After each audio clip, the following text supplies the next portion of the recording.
1, 0, 0, 1 minus 1, 1, 1.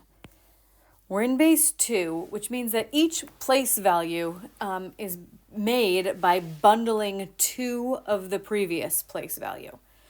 Okay, so base 2 means bundles of 2. So as soon as you get 2 of a thing, you move it to the next place value.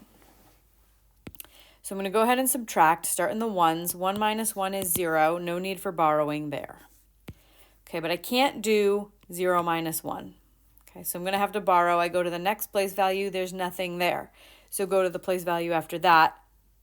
This represents one bundle of 2 straws, say. Okay, one bundle of 2 straws. So instead of one bundle of 2 straws, now I'm going to have no bundles, and I'm going to have 2 straws in the place value before. And then I'm going to continue borrowing because I'm working on the second column here. So instead of 2 bundles, I'm only going to have 1 bundle, and I'm going to give 2 to the next place value. So 2 minus 1 is 1.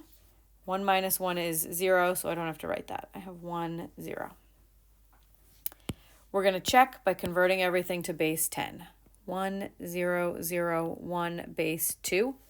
So my place values in base 2 are 1s, 2s, 4s, 8s.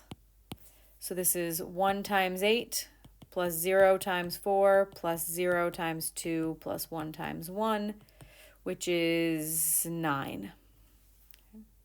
And then 1, 1, 1 in base 2.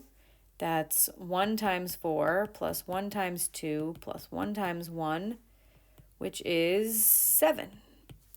So I subtract them, and I get 2. So then 1, 0, base 2, if I convert it to base 10, I should get 2. So the place values in base 2 are 1s, 2s. So this is 1 times 2 plus 0 times 1, which is 2.